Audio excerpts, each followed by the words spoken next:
В 8:15 сутринта на 6 август 1945 година небето над Хирошима е било ясно. В града рутината на изтощеното от войната население е продължавала.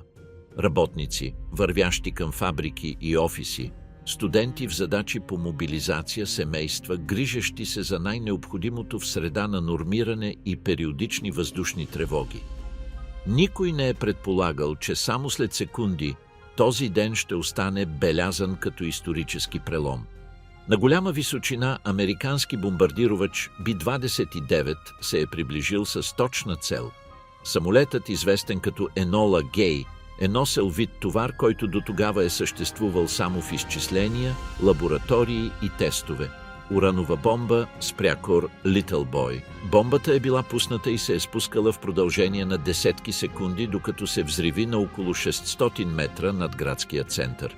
В този момент експлозията е освободила енергия, еквивалентна на около 15 000 тона тротил. Последвалото не е било просто взрив. Било е физическо явление, съчетаващо светлинен блясък, топлинно излъчване и опустошителна ударна вълна. Светлината е била толкова интензивна, че дори на километри разстояние много хора са ослепели временно. В зоната най-близо до епицентъра топлината е достигнала стойности близо до 4000 градуса по Целзий. Там човешки тела са се изпарили или са били моментално увъглени, а цели сгради са се разпаднали за части от секундата. Върху каменни и циментови повърхности са останали следи с човешка форма, фиксирани сенки, където тялото за миг е блокирало топлинното излъчване преди да изчезне. Ударната вълна се е движила със скорост над 1000 км в час, компресирайки и измествайки въздуха с сила, която е съборила конструкции и е пулверизирала прозорци. Покриви са хвърчали, стени са се срутвали, а електрически стълбове са се огъвали, сякаш са загубили твърдостта си. За броени моменти големи части от града са се превърнали в руини и огнища на пожари. Хиляди хора са били изхвърлени срещу стени, превозни средства или отломки. Мнозина са получили множество фрактури и дълбоки порязвания от стъклени фрагменти и градска шрапнел. Към механичното разрушение се е добавил топлинният ефект. Дрехите са се запалили, дървото е пламнало като прахан и там, където все още е имало запалими материали, огънят е започнал да се множи.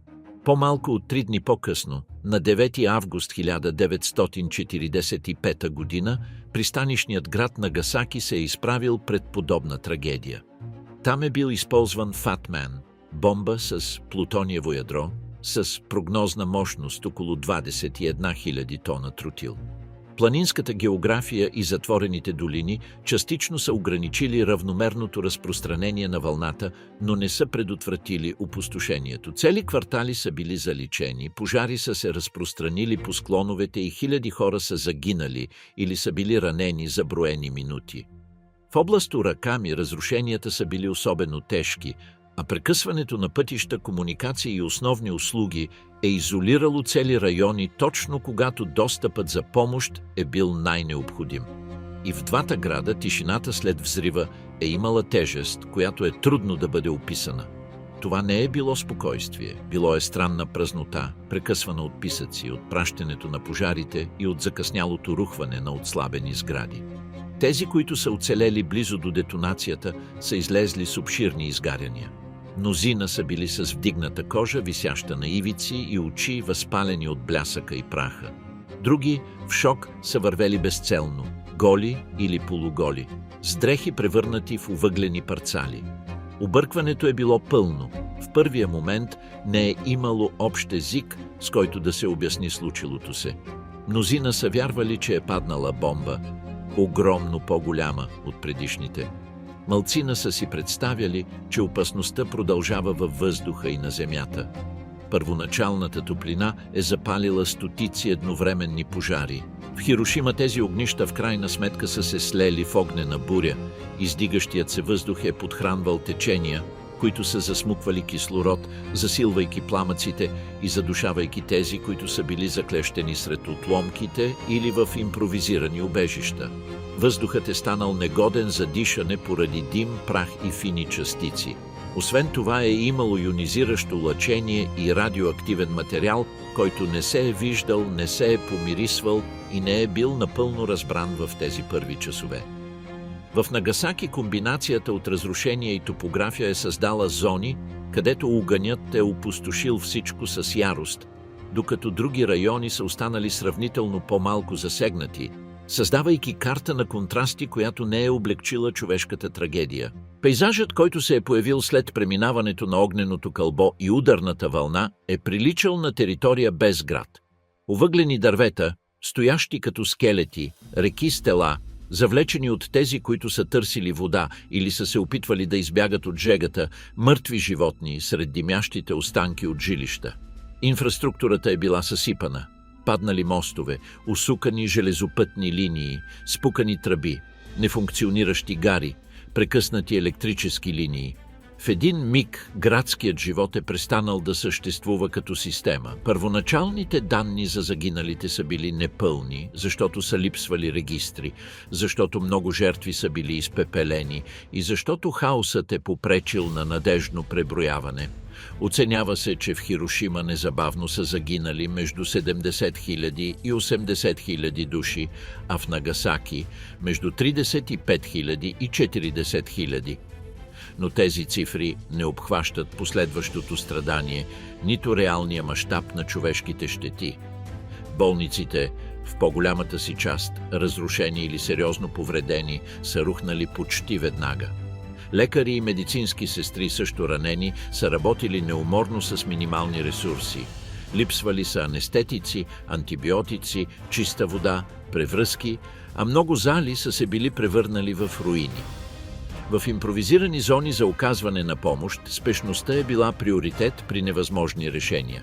Тези, които са можели да ходят, са търсили помощ в училища, храмове или сгради, които все още са стояли прави.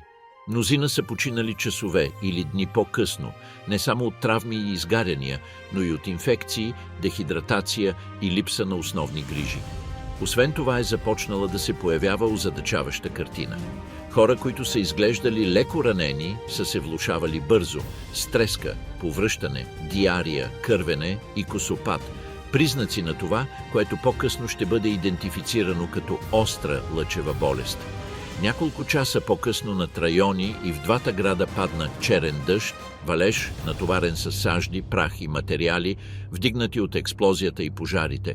Той цапаше кожата и дрехите и се събираше в локви. Много оцелели, отчаяни от жажда, пиеха тази вода, без да знаят, че тя може да съдържа опасно замърсяване. Несигурността се разпространи и сред местните и националните власти. Отне време да се разбере, че това не е било конвенционална бомбардировка.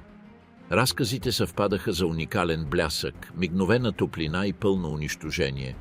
Едва с преминаването на часовете и дните и с информацията, идваща от Съединените щати, се затвърди увереността, че едно ново оръжие е променило хода на войната и прага на въобразимото.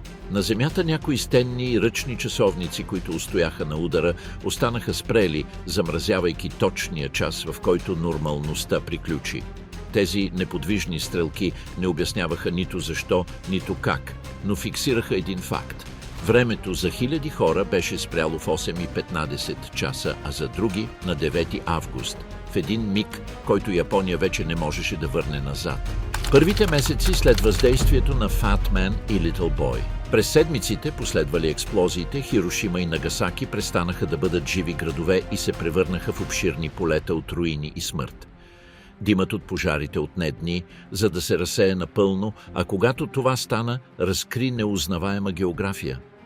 Улици, които са били центрове на търговия и социален живот, се превърнаха в коридори от отломки, пресичани от човешки фигури, които вървяха бавно, търсейки изчезнали роднини или какъвто и да е знак за това, което някога е било техен дом. Броят на загиналите растеше непрестанно. Много от ранените, оцелели след ударната вълна и изгарящата топлина, започнаха да поддават на вътрешни наранявания, изгаряния и кръвоизливи. Раните, изложени на мръсотия и липса на хигиена, се инфектираха бързо. В контекст без достатъчно питейна вода, без лекарства и без работеща здравна система, Всяко порязване или изгаряне се превръщаше в смъртна присъда. Лекарите импровизираха превръзки с платове, спасени от руините, докато се опитваха да класифицират пациентите, кой може да бъде спасен и кой не. Жестокостта на това решение беляза завинаги паметта на тези, които трябваше да го вземат. След няколко дни започнаха да се появяват симптоми, които озадачиха дори най-опитните лекари. Хора, които видимо бяха невредими, започнаха да се разболяват внезапно. Висока температура, повръщане, диария, косопат или лави петна по кожата. Телата отслабваха с тревожна скорост и за броени дни хората умираха. Това, което никой не разбираше напълно в онзи момент, беше, че те ставаха жертва на ионизиращото лъчение, освободено от детонацията. Бомбата беше наранила дори онези, които нямаха видими рани. Черният дъжд, паднал няколко часа след експлозиите, остави своята следа в организмите на тези, които го абсорбираха или пиха. Мнозина го бяха приели като момент на благословия за облегчаване на жаждата и почистване на саждите от лицата си, без да знаят, че той носи смъртоносни частици. Симптомите се множаха. Възпаление на венците, вътрешни кръвоизливи, загуба на съзнание. Семействата гледаха как близките им се влошават, без да могат да направят нищо, хванати в капана на мълчаливото чакане на края. През следващите седмици градовете се превърнаха в импровизирани лагери за разселени лица. Тези, които бяха загубили домовете си, лагеруваха под платнища, импровизирани дървени покриви или директно под открито небе, изложени на суровите климатични условия. Японското лято носеше непоносима влажна жега през деня и нощи, пълни с комари и вредители, които се размножаваха насред разложението. Труповете, които не можеха да бъдат кремирани, се разлагаха по улиците, бреговете и дворовете, превръщайки се в огнища на болести. Храната беше оскъдна, оризищата в околностите бяха замърсени или унищожени, а зърнените запаси бяха недостатъчни. Оцелелите зависеха от минимални дажби, раздавани от властите, докато някои рискуваха живота си, навлизайки в зони по-близо до епицентъра, за да търсят съдове, храна или какъвто и да е полезен предмет. Това, което намираха, често беше обгорено, разтопено или покрито с радиоактивен прах. В психологически план въздействието беше толкова дълбоко, колкото и в физически. Оцелелите, които все още не разбираха напълно какъв вид оръжие беше опустошило града им, живееха в постоянен страх. Всеки ден носеше новини за още внезапни смъртни случаи, за симптоми, появяващи се у видимо здрави хора, за деца, които спираха да ходят или да говорят без обяснение. Травмата от момента на експлозията се смесваше с тревогата от неизвестността, дали самите те или техните близки са обречени.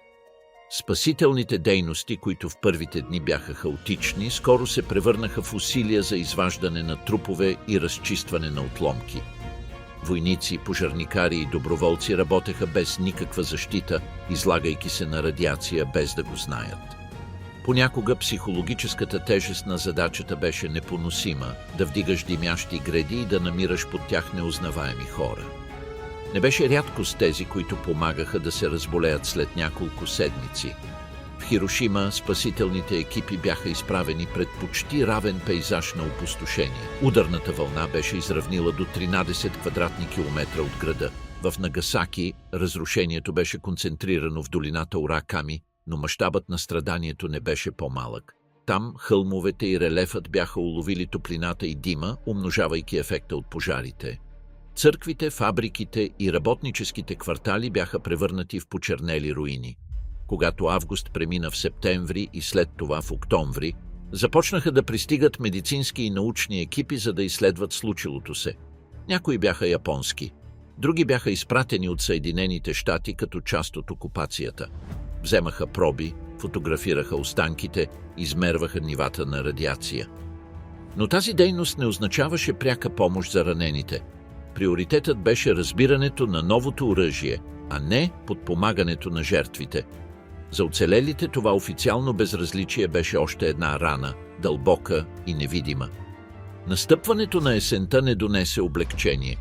Дъждовете, макар и по-малко замърсени от първоначалния черен дъжд, влошиха условията за живеещите на открито.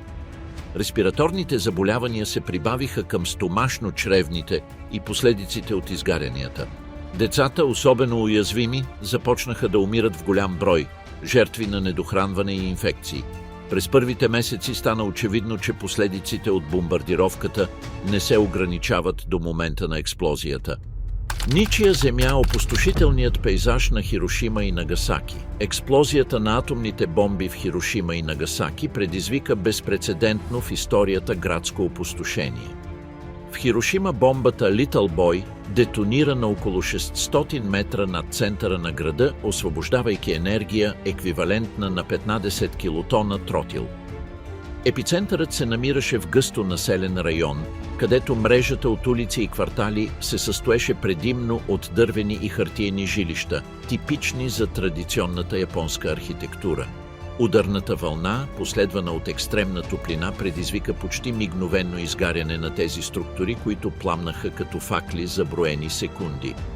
Последващите изчисления разкриха, че над 70% от сградите са били унищожени или оставени неизползваеми, а останалите са претърпели сериозни щети. Градската география на Хирошима се превърна в равна земя, покрита с отломки.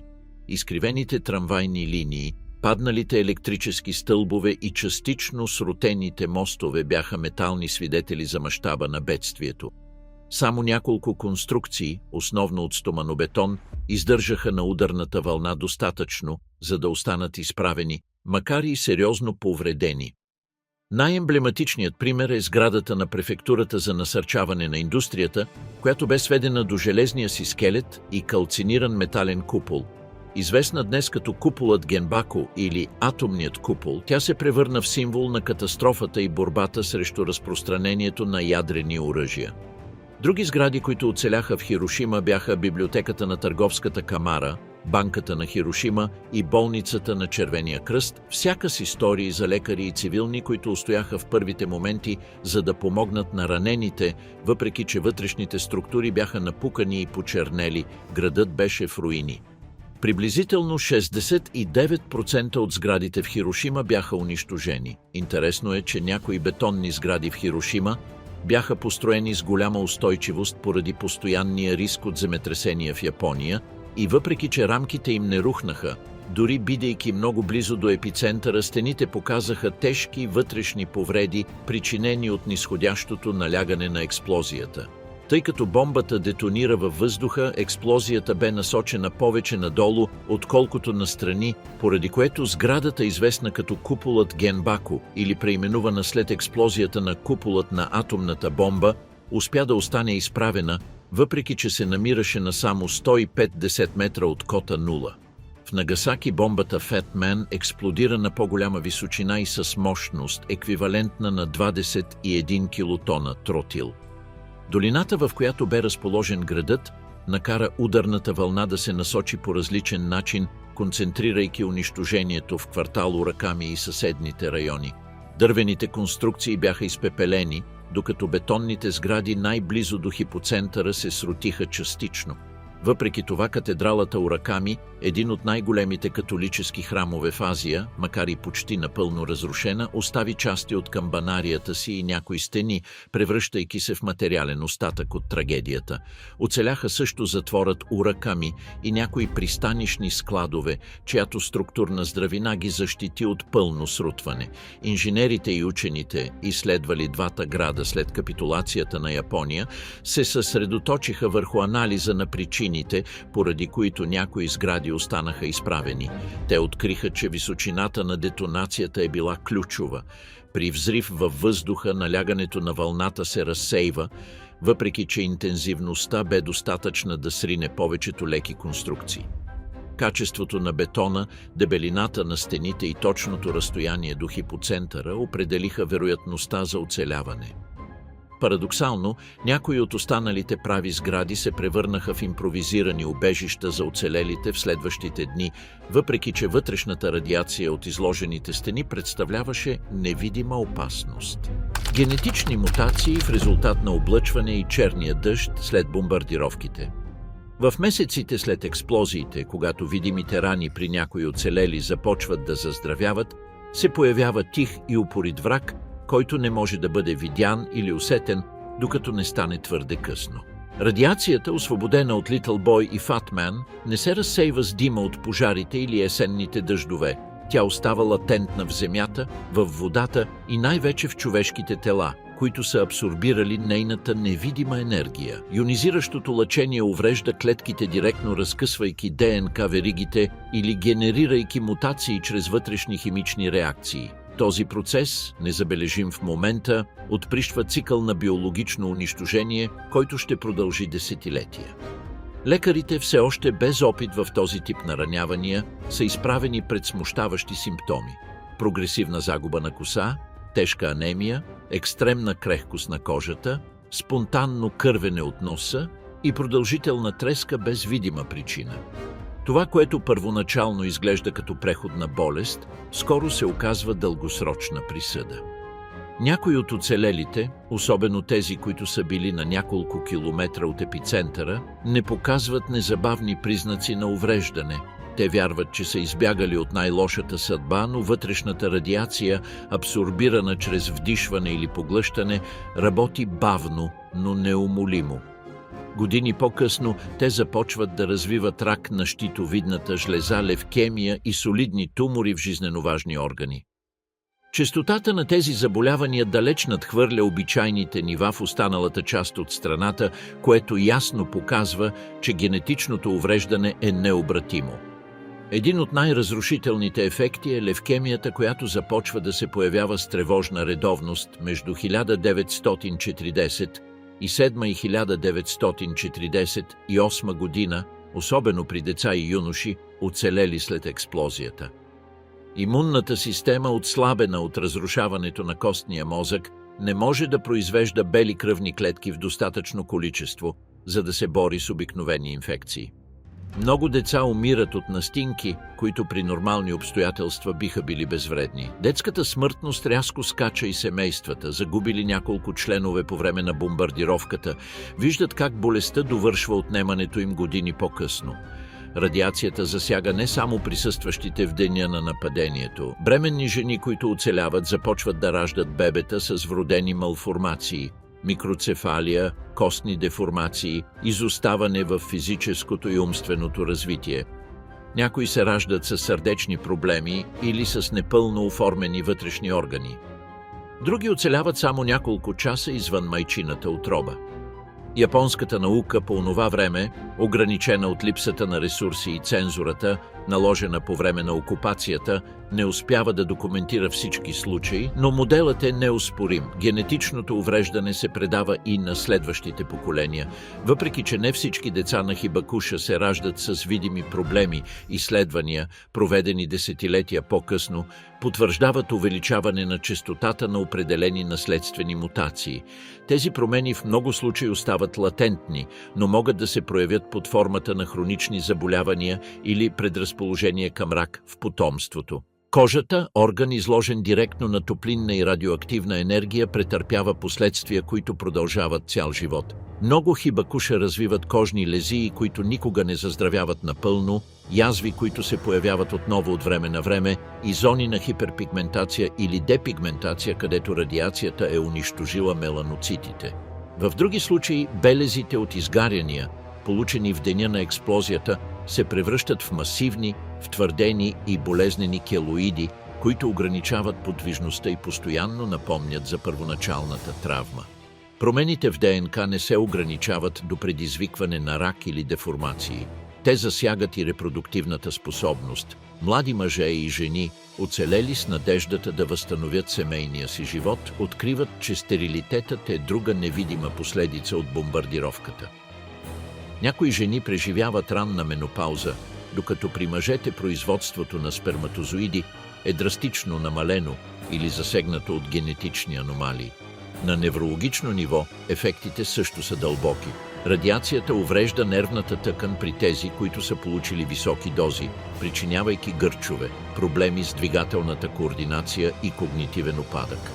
При децата мозъчното развитие е прекъснато, което води до интелектуални затруднения с различна тежест. Тези ефекти не винаги се проявяват веднага. Някои се появяват месеци или дори години по-късно, което допълнително усложнява медицинското разбиране на феномена. Градският пейзаж на Хирошима и Нагасаки, бавно възстановен с нови материали, крие под повърхността си постоянна опасност. Радиоактивни частици, уловени в почвата и речните седименти, продължават да излъчват радиация на ниски, но вредни нива за тези, които работят или живеят в най-засегнатите райони.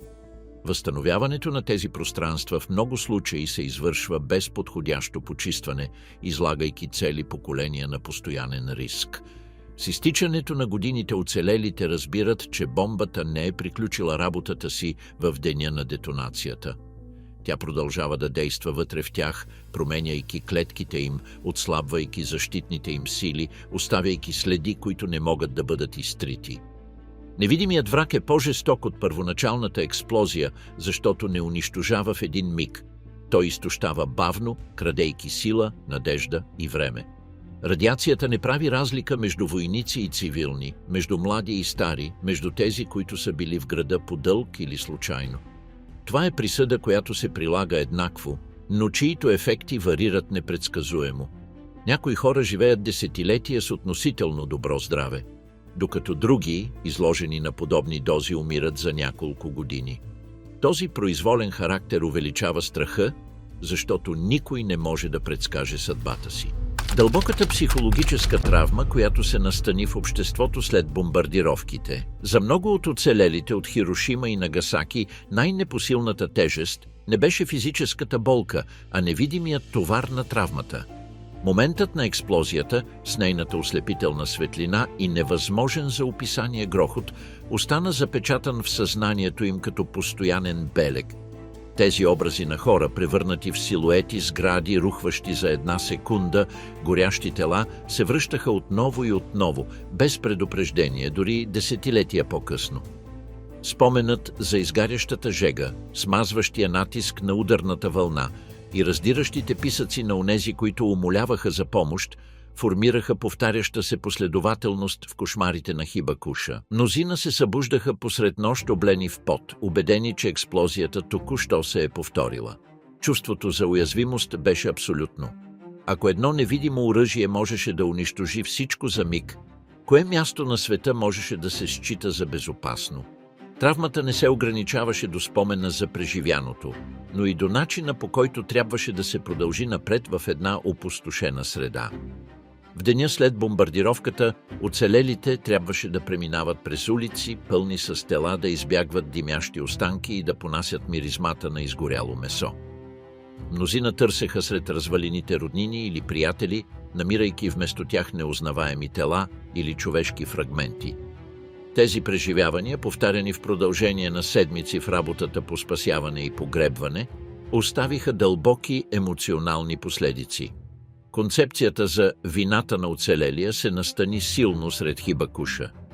Мнозина се питаха защо те са останали живи, докато други, може би по-млади или по-здрави, са загинали.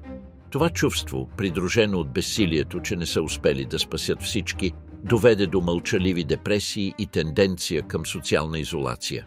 Тъгата не се изразяваше открито. В следвоенната японска култура страданието трябваше да се понася с достоинство и без да се натоварват другите. Травмата се подхранваше и от несигурността относно бъдещото здраве. Знанието, че радиацията може да отключи болести години по-късно, беше постоянен източник на тревожност. Всяка треска, всяка болка, всяка загуба на коса се тълкуваше като началото на края. Това състояние на постоянна бдителност породи хронично безсъние, сърцебиене и симптоми, характерни за това, което днес се признава за посттравматично стресово разстройство. През 40-те години на миналия век обаче не съществуваше формална диагноза, нито специализирано лечение за този тип психологически последици. Децата, които оцеляха, се сблъскаха със своя собствена форма на травма. Мнозина останаха сираци и скитаха из разрушените градове, формирайки малки групи, за да търсят храна или да се защитават. Други бяха изпратени да живеят при далечни роднини, които понякога се отнасяха към тях като към бреме. Детството беше прекъснато внезапно. Игрите, обучението и рутината бяха заменени от работа, глад и страх. Години по-късно тези деца, вече възрастни, влачеха фрагментирани и объркани спомени, белязани от самота и загуба. Сред възрастните травмата се проявяваше и под формата на физически реакции на обичайни стимули. Шумът на самолет, внезапен блясък или треперенето на земята можеха да предизвикат панически атаки. Напрежението се натрупваше в тялото, предизвиквайки мускулни болки, храносмилателни проблеми и други психосоматични разстройства. Някои оцелели развиха компулсивно поведение, включване и изключване на светлините, за да се проверят дали блясъкът няма да се повтори, обсесивно проверяване на врати и прозорци или презапасяване с храна поради страх от нова катастрофа. Колективният траур беше усложнен от липсата на традиционни погребални ритуали. Хиляди мъртви бяха кремирани в масови гробове или просто останаха там, където бяха паднали, без семействата им да могат да се сбогуват с тях. Невъзможността да се изпълнят будистките или синтоистките церемонии за почитане на починалите породи чувство за емоционален дълг, който мнозина носеха през целия си живот. Без завършек болката оставаше открита, увековечавайки се като емоционална рана, която е невъзможно да се зашие. С напредването на възстановяването травмата придоби нови форми. Виждането на нови сгради, издигащи се на местата, където са били загубени близки хора, предизвикваше амбивалентни емоции. Гордост от възстановяването, но и болка от това, което се заличаваше. Някои хибакуша избягваха да преминават през определени квартали, неспособни да понесат трансформацията на сцени на смърт в търговски или жилищни зони. Други, напротив, се стараеха да останат близо до епицентъра, сякаш така запазваха връзка с онези, които бяха паднали там. Американската окупация, която ограничи разпространението на изображения и свидетелства през първите години, също допринесе за емоционалната изолация. Да се говори за бомбата, нейните ефекти или преживените сцени стана трудно, не само поради цензурата, но и поради страха да не бъдат разбрани. Мълчанието се превърна във форма на самозащита, въпреки че това мълчание в крайна сметка тежеше толкова, колкото и неказаните думи. Травмата, вместо да се облегчи с времето, се консолидираше в дълбините на паметта. Предаването на болката не спря с първото поколение. Децата и внуците на Хибакуша израснаха, слушайки фрагменти от истории, долавяйки мълчания, заредени със смисъл, и виждайки физическите и емоционалните белези на своите родители и баби и дядовци. В много случаи те наследиха не само страха от радиацията, но и един мироглед, белязан от крехкостта на живота и постоянната възможност за загуба. Няма място за слабите, ужасната криза в японската здравна система. С течение на времето Хирошима и Нагасаки се превърнаха в места, където медицината, каквато беше известна тогава, беше напълно безсилна. Болниците, които не бяха разрушени, бяха препълнени с ранени, без достатъчно легла, без хирургически материали, без лекарства и с персонал, сведен до минимум. Много лекари и медицински сестри бяха загинали в деня на експлозията. Други бяха тежко ранени и въпреки това се опитваха да помагат на останалите, борейки се с умората, дехидратацията и собствените си изгаряния. Липсата на ресурси беше абсолютна. Анестезията беше толкова оскъдна, че се извършваха ампутации и почистване на рани само с парче плат за захапване. Антибиотиците, все още рядкост в Япония през 1945 година, не бяха достъпни за повечето пациенти и инфекциите се разпространяваха неконтролируемо. Импровизирани превръзки от платове, събрани от руините, се превръщаха в огнища на бактерии. Операционните зали, там където съществуваха, функционираха без минимални условия за стерилизация. Заразните болести намериха плодородна почва в този хаос. Дизентерията, тетанусът, туберкулозата и пневмонията вземаха жертви, които при други обстоятелства биха имали шанс да оцелеят. Имунната система, отслабена от радиацията, позволяваше на обикновени инфекции да се превърнат в смъртни присъди. В импровизираните убежища физическата близост и липсата на хигиена ускоряваха заразяването. Липсата на питейна вода влошаваше ситуацията. Снабдителните системи бяха разрушени и много оцелели пиеха от реката или събираха вода от замърсени локви. Резултатът беше епидемия от стомашно-чревни заболявания, които допълнително изтощаваха тези, които вече се бореха да се възстановят от изгаряния, фрактури или открити рани. Децата и възрастните хора, най-крехките, падаха първи. Към тази здравна трагедия се добавяше и неразбирането на ефектите от радиацията. Най-странните симптоми, като загуба на коса, вътрешни кръвоизливи, кожни язви, объркваха дори опитните лекари. Нямаше специфични лечения. Не съществуваха протоколи за възстановяване на щетите в костния мозък или вътрешните органи, причинени от излагане на толкова високи дози йонизиращо лъчение. При липса на медицински отговор, семействата прибягваха до домашни лекове, настойки и традиционни ритуали с надеждата да облегчат това, което науката не можеше да излекува. През следващите седмици броят на мъртвите нарастваше ден след ден, не заради нови експлозии, а поради неспособността да бъдат спасени тези, които бяха оцелели след първоначалния удар. В Хирошима се изчислява, че близо половината от тежко ранените са починали преди края на август. В Нагасаки ситуацията беше подобна, като болниците бяха толкова натоварени, че имаше пациенти в коридорите, в дворовете и дори по стълбите, получаващи минимални грижи. В много случаи смъртта идваше бавно, възвестена от висока температура, прогресивно отслабване и пълна загуба на апетит. Някои пациенти, осъзнавайки влошаването си, молеха да бъдат отведени обратно в това, което е останало от домовете им, за да умрат близо до семействата си. Други умираха в самота, заобиколени от непознати, докато лекари и медицински сестри тичаха напред-назад, опитвайки се да помогнат на всички. Здравният колапс не засягаше само директните жертви на бомбите. Хора, нуждаещи се от грижи за предишни заболявания, усложнени раждания или обикновени злополуки, оставаха без достъп до каквато и да е помощ. Влиянието върху общественото здраве беше толкова дълбоко, че в продължение на месеци всяко неразположение се превръщаше в сериозна заплаха за живота. Външната помощ закъсня. Американската окупация, която започна малко след капитулацията на Япония, даде приоритет на военната и научната оценка на ефектите от бомбата пред масовата медицинска помощ. Медицински екипи, изпратени от окупационните сили, лекуваха някои ранени, но ресурсите им бяха ограничени и присъствието им не компенсираше всеобщия колапс на местната здравна система. Освен това, приоритетът в много случаи беше изследването на ефектите от радиацията, а не тяхното лечение. За Хибакуша времето се превърна в враг. Всеки ден без подходящи грижи намаляваше шансовете за възстановяване.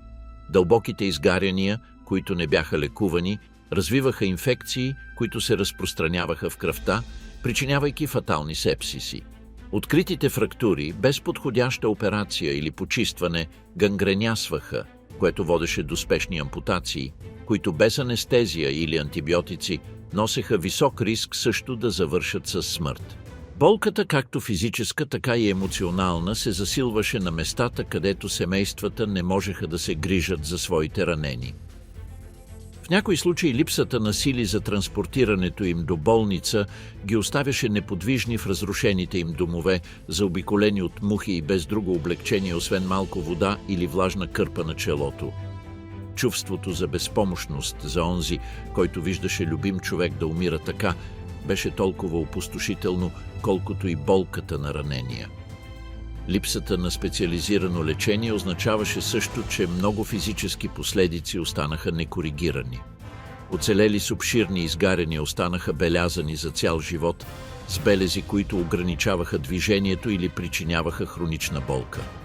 Други, загубили крайници, трябваше да се адаптират без подходящи протези, разчитайки на роднини или прибягвайки до просия по улиците на градовете, които все още миришеха на пепел.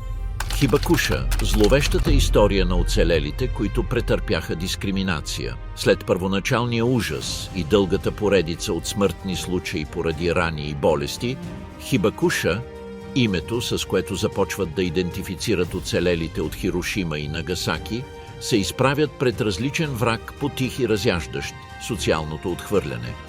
В една нация, която се опитва да се възстанови физически и морално, облъчените започват да бъдат възприемани не като жертви, а като носители на невидима заплаха.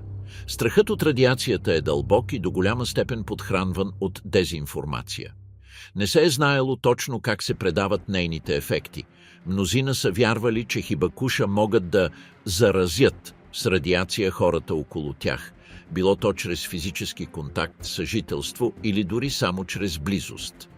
Научното невежество, съчетано с официалното мълчание, наложено по време на американската окупация, насърчава едно изкривено и опасно възприятие. Следвоенната цензура изиграва решаваща роля в този феномен. Окупационните сили забраняват разпространението на явни снимки, преки свидетелства и изследвания, описващи мащаба на трагедията. Целта е двойна – да се избегне поставянето под въпрос на легитимността на използването на бомбите и да се контролира международният наратив. В резултат на това голяма част от японското общество не познава реалния мащаб на ефектите от радиацията и този информационен вакуум се запълва с слухове, страхове и предразсъдъци. В незасегнатите градове хибакуша са обект на подозрение. Намирането на работа става трудно. Някои работодатели се опасяват, че крехкото им здраве ще им попречи да работят дългосрочно, други вярват, че могат да се разболеят сериозно във всеки един момент, генерирайки разходи за компанията. В много случаи отхвърлянето не се изразява открито. То се маскира под неясни извинения или предлози, но резултатът е същият – икономическа и социална изолация. Стигмата се разпростира и върху личните отношения. Много семейства се противопоставят на това децата им да сключват брак с хибакуша, поради страх, че децата ще се родят с деформации или наследствени заболявания. Въпреки че науката не подкрепя всички тези вярвания, народното възприятие ги превръща в реални бариери. Немалко съюзи се разпадат поради този натиск и някои оцелели избират да скрият състоянието си, за да избегнат отхвърлянето.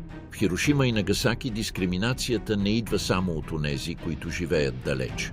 Дори в самите общности на оцелелите се създават разделения между онези, които са били по-близо до епицентъра, и онези, които са претърпели по-малки щети.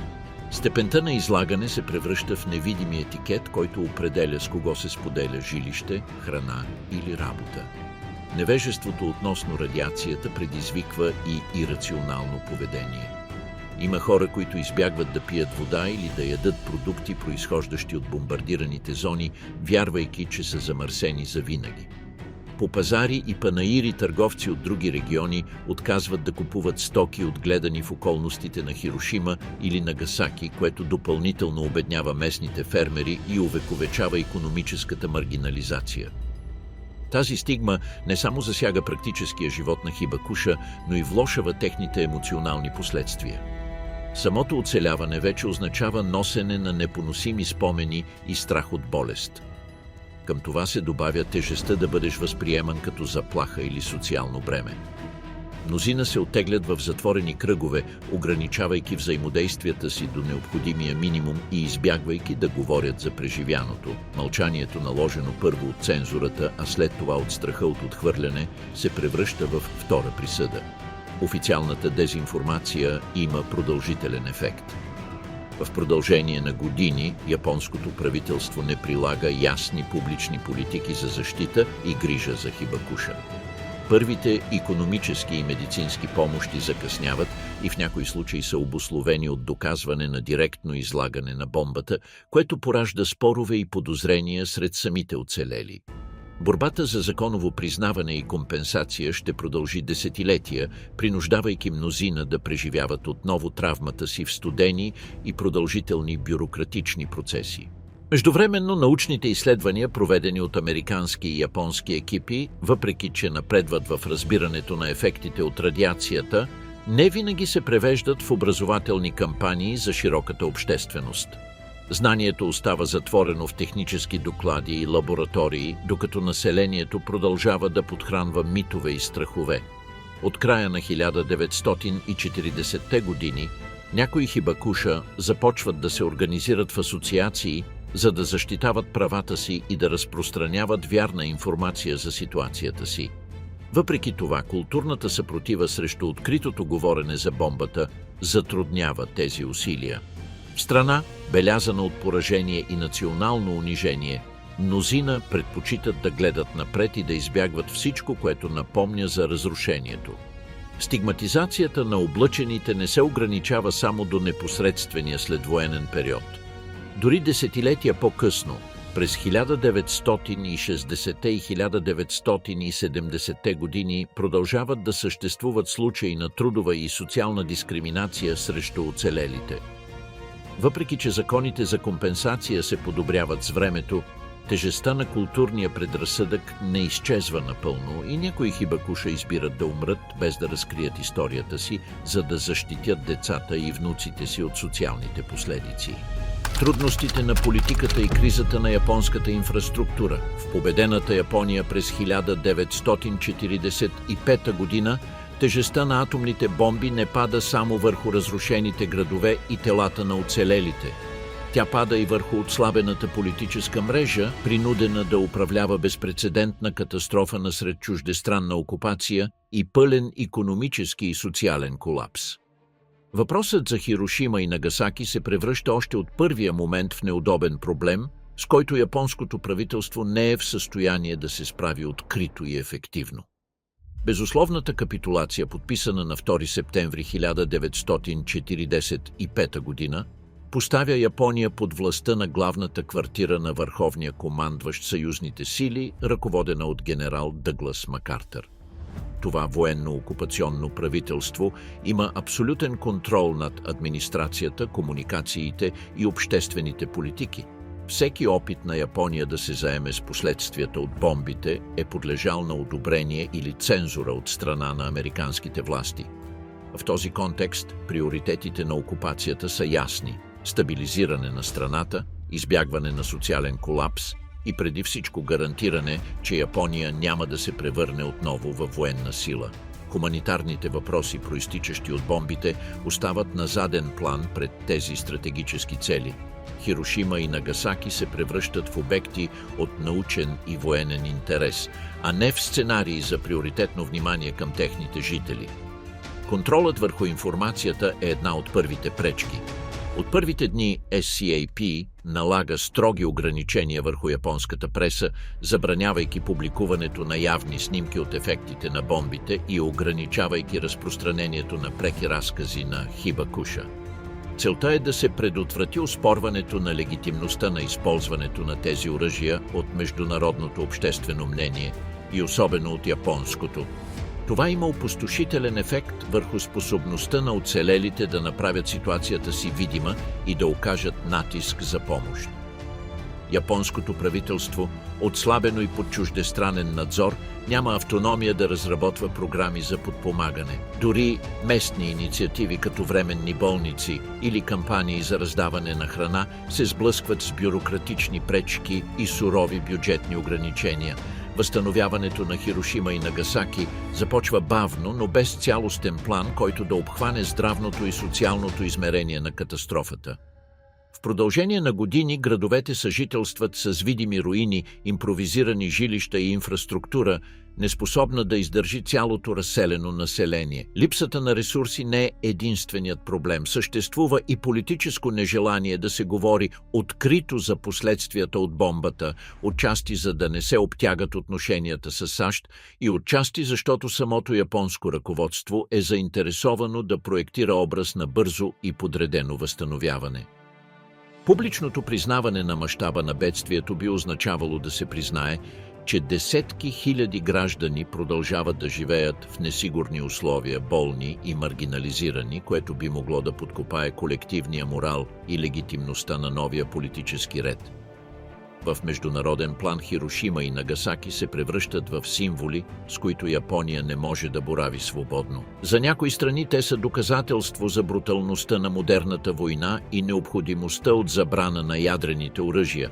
За други те са аргументът, че бомбата е ускорила края на конфликта и е спасила животи чрез избягване на сухопътна инвазия. В този дебат гласът на Япония остава на заден план, обусловен от зависимостта от помощта и надзора на Съединените щати. На вътрешно ниво политическото напрежение се проявява и в конкуренцията за ресурси. Засегнатите градове настояват за приоритетно внимание, но други региони в страната също са в руини от конвенционалните бомбардировки и изискват средства за собственото си възстановяване. Това поражда недоволство и разделение. Има такива, които виждат Хирошима и Нагасаки като изключителни случаи, изискващи специално отношение, и други, които смятат, че цяла Япония е пострадала и заслужава същото ниво на помощ.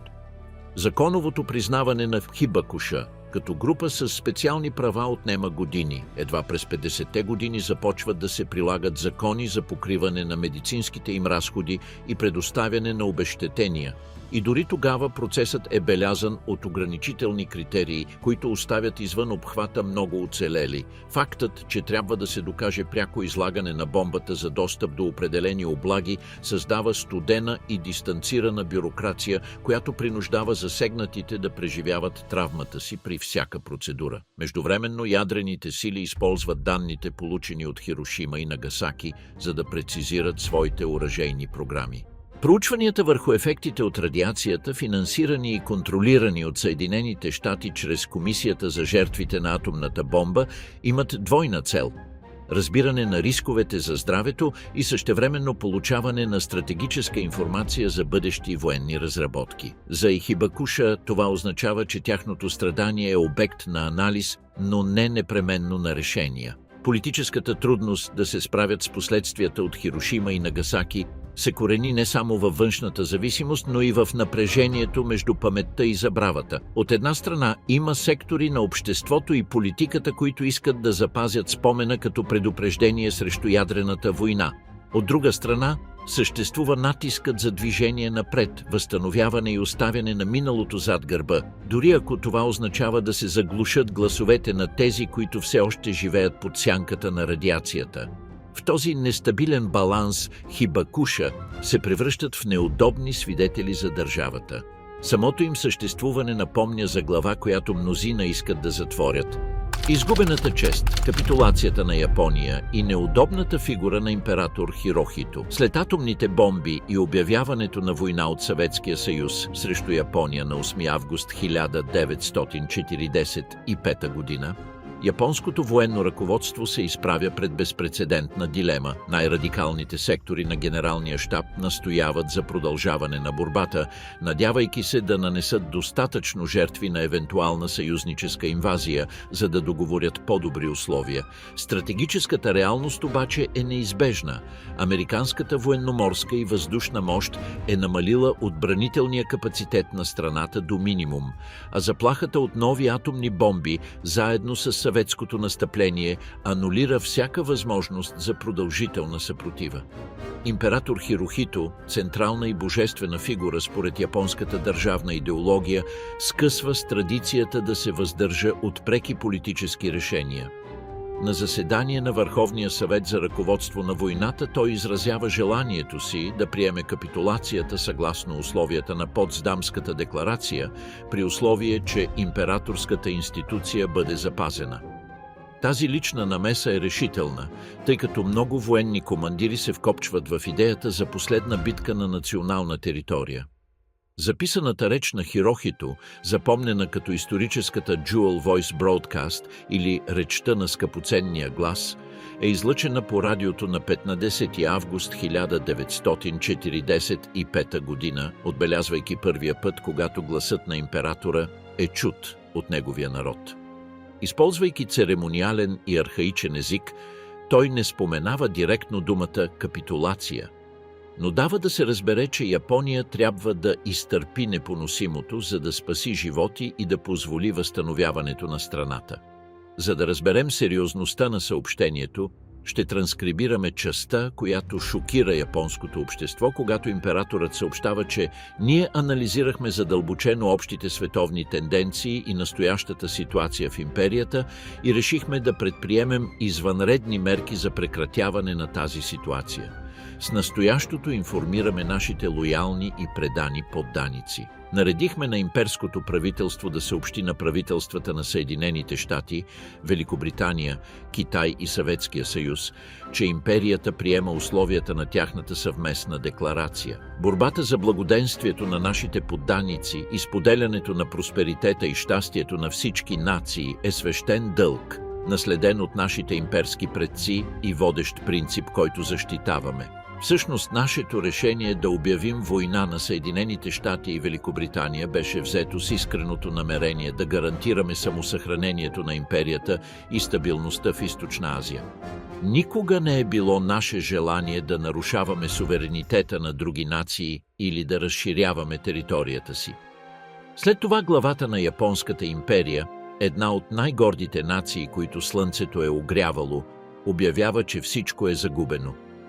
Въпреки това, след 4 години война, въпреки храбрите усилия на нашите сухопътни и военноморски сили, усърдието на нашите държавни служители и всеотдайната служба на нашите 100 милиона подданици, военната ситуация не е задължително благоприятна за Япония. Освен това, общите световни тенденции не са в наша полза. Освен това, врагът е започнал да използва нова и жестока бомба, причиняваща огромни и безразборни разрушения, чийто мащаб надхвърля всякакви оценки.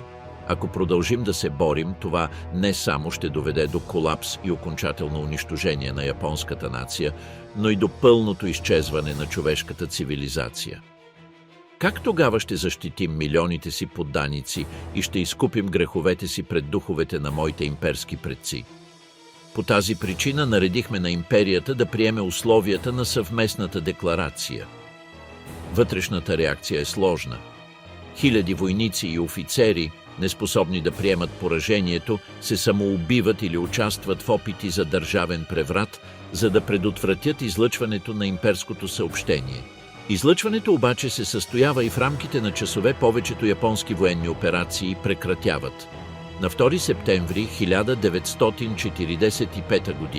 на борда на линейния кораб USS Мисури министърът на външните работи Маморо Шигемицу и генерал Йошиджиро Умезо подписват акта за капитулация пред генерал Дъглас Макартър и представители на съюзническите сили.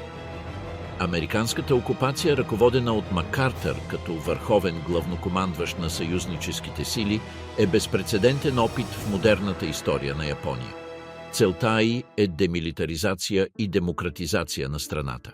Конституцията от 1947 година премахва способността на Япония да обявява война и установява парламентарна система с всеобщо избирателно право, включително за жените.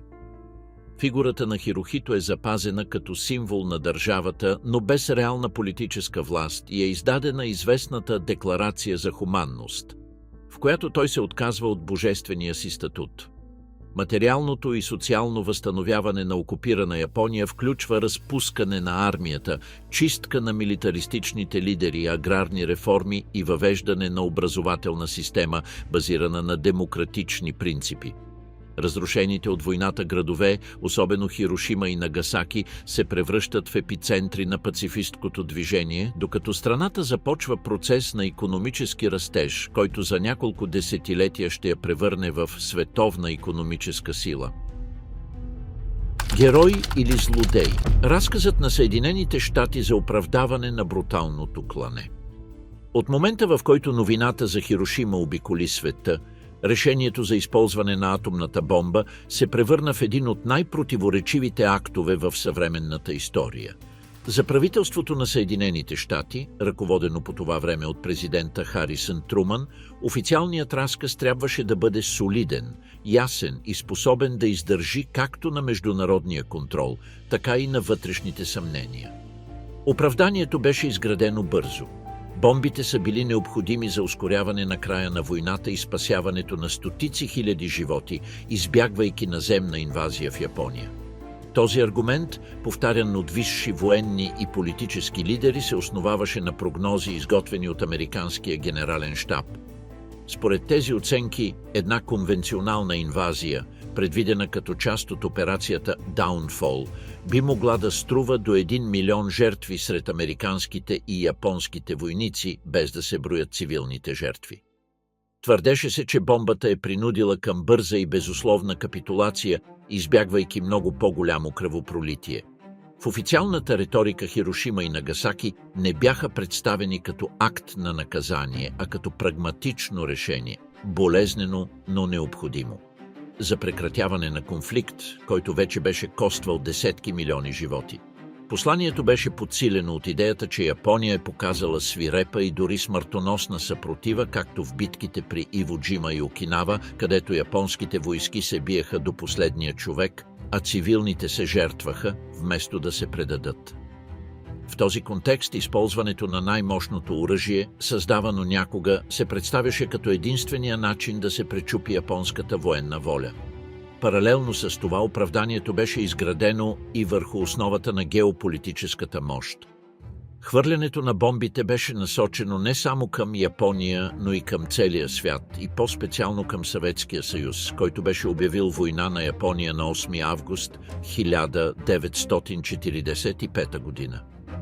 Показването на разрушителния капацитет на бомбата беше отчасти директно послание към новия стратегически съперник в следвоенния сценарий. Хирошима и Нагасаки се превърнаха неволно в сцени, на които се проектираше технологичното и военно превъзходство на Съединените щати. За американското обществено мнение оправданието намери плодородна почва. Войната в Тихия океан беше белязана от епизоди на екстремна бруталност и пропаганда, която дехуманизираше врага. Повечето американци виждаха Япония като отговорна за войната заради нападението над Пърл Харбър и зверствата, извършени в Азия.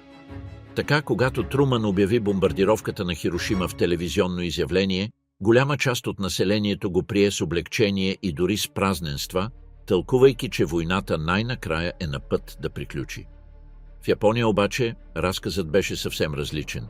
Населението, потънало в шок и опустошение, виждаше в бомбите акт на безразборно унищожение, атака, насочена срещу беззащитни цивилни. Пропагандата на японската държава преди капитулацията се опита да се възползва от това чувство, за да мобилизира финалната съпротива, описвайки бомбите като нечовешко оръжие, което трябва да укрепи бойния дух. Но след капитулацията цензурата на окупацията попречи на тази версия да се разпространи широко извън страната. На международно ниво политическото оправдание на Съединените щати беше прието с смесица от приемане и загриженост. Съюзници като Обединеното кралство и Австралия подкрепиха решението, считайки го за част от съвместните усилия за приключване на войната. Други, от своя страна, изразиха безпокойство относно етичните последици от използването на оръжие, което заличава цели градове за секунди. Съветският съюз, докато публично осъждаше унищожението, разбираше имплицитното послание и ускоряваше собствената си ядрена програма. С течение на времето официалното оправдание започна да се сблъсква с по-дълбоко оспорване. Някои историци и висши военни, включително фигури, участвали в планирането на войната, посочиха, че Япония вече е била отслабена до степен на капитулация преди август 1945 година поради морската блокада, разрушаването на инфраструктурата ПМС и влизането на СССР в конфликта. Те твърдяха, че бомбата, повече от неизбежен ресурс, е била демонстрация на сила и акт, предназначен да оформи следвоенния световен ред. Въпреки това, в продължение на десетилетия доминиращият разказ в Съединените щати остана почти непроменен. В училищните учебници, в паметните речи и в популярната култура Хирошима и Нагасаки се появяваха като трагични, но необходими епизоди. Този подход имаше цел да запази моралната легитимност на страната в момент, когато тя се утвърждаваше като лидер на свободния свят срещу съветската заплаха. В Япония трудността да се противодейства на този разказ се дължеше както на политическата зависимост от следвоенния период, така и на самата нужда от възстановяване.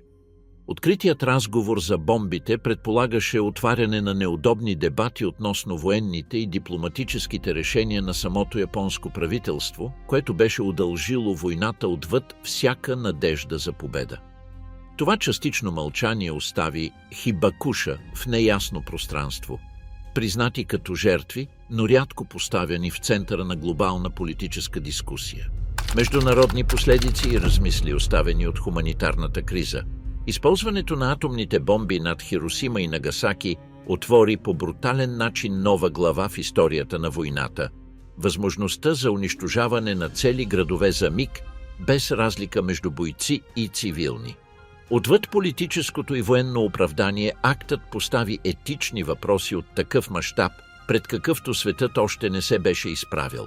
Може ли да се счита за легитимна атака, която унищожава десетки хиляди хора за секунди? Приемливо ли е да се решава съдбата на цяло население по стратегически критерии? В дните и седмиците след бомбардировките започнаха да се появяват критични гласове, въпреки че много от тях бяха бързо заглушени или омаловажени. Сред тях някои учени от проекта Манхатън, т.е. американската програма, разработила бомбата, изразиха дълбокото си безпокойство от начина, по който е било използвано оръжието. Така нареченият доклад на Франк, изготвен преди пускането, предупреждаваше за моралните и дипломатическите последици от използването на бомбата срещу населени градове. Авторите му предлагаха демонстрация на необитаемо място като предупреждение. Тази препоръка беше пренебрегната и крайното решение избра директна употреба с незабавно и опустошително въздействие. От хуманитарна гледна точка бомбите не само унищожиха инфраструктура и човешки животи, но и оставиха наследство от продължително страдание, което за мнозина представлява неоспорим аргумент срещу тяхното използване. Моменталната смърт парадоксално беше най-малко жестоката от последиците.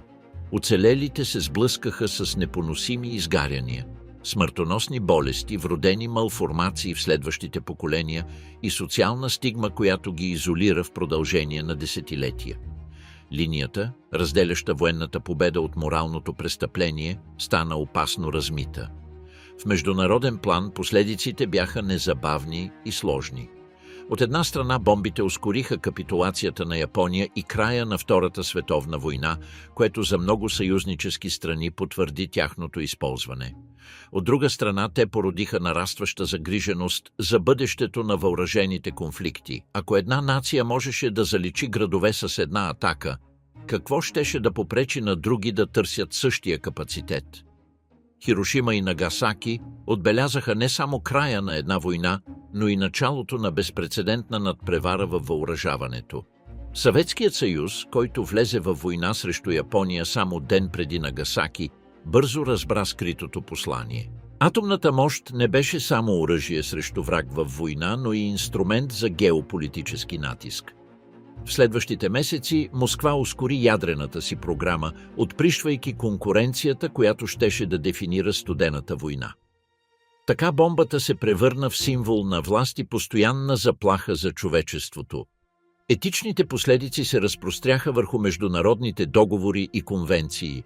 През следващите години беше обсъдена необходимостта от установяване на ясни граници за използването на ядрени оръжия, но политическата реалност на биполярния свят затрудни всяко обвързващо споразумение.